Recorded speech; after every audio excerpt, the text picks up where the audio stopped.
Hollow Knight, a game with an incredible amount of lore and storytelling, and finally a sequel, Silksong. Now, I could spend an hour, 3 hours, 4, maybe just an eternity explaining all the lore. But today, we intend to cut down to the core details of everything Hollow Knight is, was, and will be in record time, providing a very basic introduction for newcomers and a grossly simplified reintroduction for people who've played and want a quick fix for Silksong. Strap in, thinkers and bug slayers, we gotta go fast!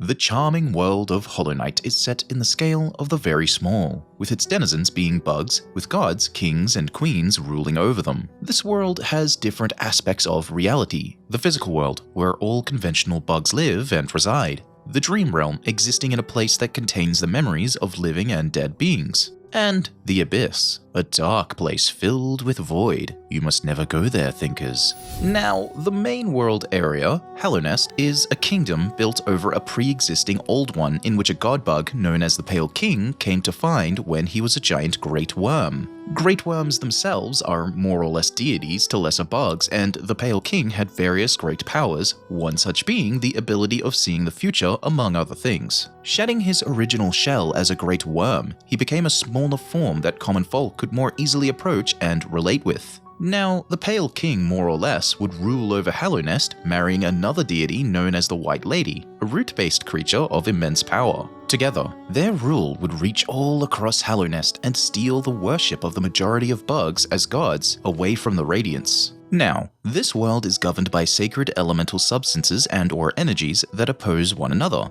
Like Pokemon, these cardinal substances and/or forces or energies are Void, Soul, and Essence. Each energy, more or less, has a direct magical arcane focus within reality and is responsible for life in one way or another. Soul, for example, animates the life of bugs. Essence is the substance born of dreams, be they nightmares or mere fantasy. Void is darkness and attributed with death, found within the abyss, and directly opposes Soul, which is light. Now, aside the cardinal magical substances making up life within Hallownest, life within this place was made up of different bug tribes. Each tribe had different relationships with the Pale King and his rule. Some got along famously, like the Mushroom Clan. Others, like the Mantis tribe, who were great warriors valuing the power of raw skill and might, verily deplored the Pale King's modernity and had a more strained relationship. Other tribes, like the Moth tribe, were highly impressionable and placed great worship upon the great moth deity known as the Radiance. That is, of course, until the Pale King arrived and stole away almost all worship of their original deity. Then there's the Godseekers, the Moskin tribe, the Fools, the Bees, the Spider tribe, and, of course,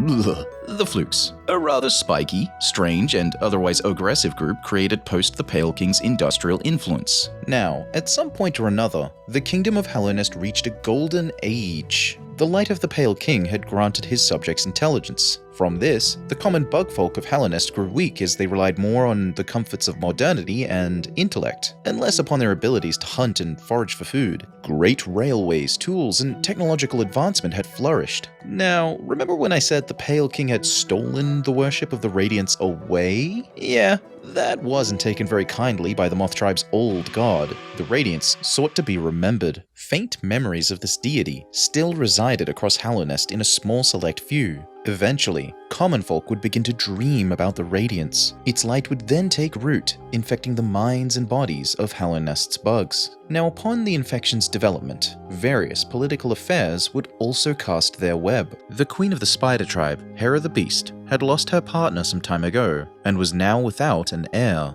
This had created a question and a crisis of how the royal line would continue for the Spider tribe, which had previously been at odds with the Pale King's modern ways. With its leadership and its future in jeopardy, amidst a plague now ravaging the minds and bodies of anyone it contacted, the Spider tribe was desperate, and desperate times, thinkers, calls for desperate measures. Now, the Pale King had put together a plan to fight the infection of the Radiance's light. It required various things, one such thing being dreamers, another thing being vessels. Seeing the plight of the Spider tribe as an opportunity, the Pale King would approach Hera and ask the Queen of the Spider tribe to fulfill the role of a dreamer to assist in sealing the Radiance and end the infection. However, Hera was strong, independent, and very clever. She would bargain and reach a formal agreement between the Pale King and his wife, the Pale Lady. Queen Hera would grant her brief allegiance and also become a dreamer on behalf of the Pale King and all bug life, only on the condition that the Pale King agree to grant her an heir born of his pale seed.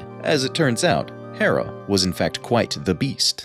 Her heir would be raised in Deep Nest and be named Hornet, going on to become a fan-favorite character later in this story. Hera, on the other hand, would become a dreamer, helping to seal the vessel containing the radiance, with of course the help of the other dreamers, Lurien and Monomon. Now, a dreamer's job in sealing the radiance was to protect the seal placed on the vessel that would contain the radiance within its body. This was achieved by the dreamers in placing their seals on the outside of the black egg, guarding it within the dream realm. Unfortunately, this required a dreamer to be sleeping forever. Now, the black egg would keep the Hollow Knight and the radiance sealed away. On the other hand, the vessel's job was more or less to hold the radiance within itself, keeping it from escaping its body. The vessel in question had to be born from both void substance and be the progeny of a god. Many vessels were made by the Pale King and the Pale Lady in order to create the pure vessel. A pure vessel required no mind to think with, no will to break, no voice to cry suffering. How they did this was by laying their eggs within the abyss, allowing the void to claim the eggs, transforming them into hollowed bugs that would contain shades. One such vessel that hatched had climbed the abyss and was entitled the Pure Vessel. This was the Hollow Knight.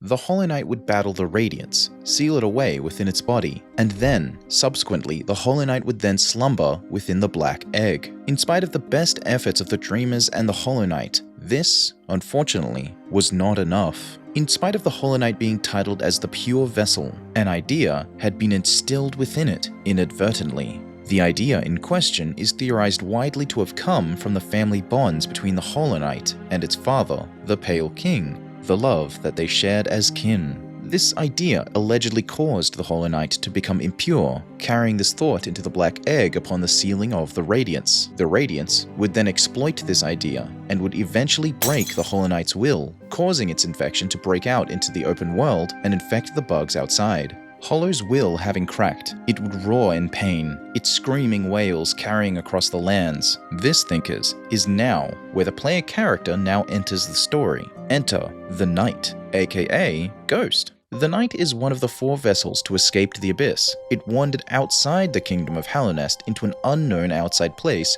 for an unspecified time. This had caused the Knight's memories to be lost, but it guarded the vessel from the reach of the Radiance's infection due to losing its memories and intelligence. Now, it's either the Radiance or the Hollow Knight's screaming roar? It's not exactly defined or clear what, but needless to say, something between both these things activated something purposeful within the Knight who was wandering outside the kingdom. This was something the Knight was made to do. Outside of the Knight's own conscious will, it had been forced or called in a sense or another to return to the lands in which it was born from and seek answers. Upon the start of the game, the Knight will arrive in Dirtmouth first, working its way across, eventually entering Greenpath to encounter a fan-favorite character, Hornet, heir to the Spider tribe and a sibling to both the Knight and Hollow Knight. Hornet will at first misconstrue the Knight as a foe or a threat, thinking its appearance to be attributed to the resurgence of the infection. The two will then duel briefly before Hornet decides to leave. She will go to the City of Tears, and eventually the Knight will meet her there, and we see Hornet accepts the Knight as an ally, seeing the Knight has beef with the infection. She encourages the Knight, who she refers to as Ghost, to seek out the history of Hallownest. Now, skipping over a lot of details, the Knight, after wandering Hallownest, learning its history, fighting many different boss battles and solving various puzzles, will eventually find Hornet at the entrance of the cast-off shell, located in Kingdom's Edge. The two of them will duel, and Hornet will go all out in her strongest form, Hornet Sentinel. After the duel ends amicably, Hornet entrusts the entire future of Hallownest to the Knight, allowing the vessel to carry the King's brand upon its shell. In spite of knowing full well the circumstances of its birth and dark origins, the Knight still pushes on. Now, understand that meeting with Hornet at different times yields different occurrences. Needless to say, you are given multiple choices of how the game will end. For these choices, you will be required to find 3 dreamers, enter their dreams, and kill them. Doing this will break the seals on the black egg, allowing you to gain access to the Hollow Knight so you can fight it. Now, the endings themselves are as follows. You can choose to fight back the infection and kill the Radiance using the Void Heart within you. This is a spectacular ending, in which the Knight will bring the Hollow Knight to its knees. Then, Hornet will intervene, piercing its mask, allowing the Knight to use its Dream Nail to enter Hollow Knight's dreams and fight the Radiance's true form directly. The Shade of the Hollow Knight and Ghost team up, slapping the Radiance to death. The black egg containing the body of Hollow Knight will then vanish, and Hornet will wake up to find the shell of the Knight broken in half, thus insinuating that the Knight returned to the Void or died. This is the ending known as Dream No More. The next ending is the Sealed Siblings ending. This ending plays out like the rest at first, except this time, if you choose to take too long in using the Dream Nail, or if the Knight just hits Hollow Knight too many times whilst it's being restrained by Hornet, it will break free, knocking Hornet out, leaving us alone to fight Hollow. Upon defeating the Hollow Knight, Hornet, the Knight, and Hollow Knight are sealed together within the Black Egg, granting a reprieve of the Radiance's infection upon the world of Hallownest. We don't actually kill the Radiance though. Moving on now to the most simplest ending, we have the Hollow Knight ending. This ending occurs if the Knight simply kills the Hollow Knight, absorbing the Radiance into itself, and is then sealed away within the Black Egg. Once again, granting a reprieve of the infection, but not exactly killing its source, the Radiance. These are the endings of the base game's core content, but perhaps in a complete lore video I might just return and talk about other DLC content and missed lore we skipped. If you enjoyed the recap, subscribe because we will have full in-depth lore videos in the future. If there's lore you love and wished we could squeeze into the video, share it in the comments below and join our Discord for the memes. Have a big-brained, thonky day, thinkers. Look left and right before crossing the Rubicon Road, and of course, be sure to think safe out there. Bye-bye!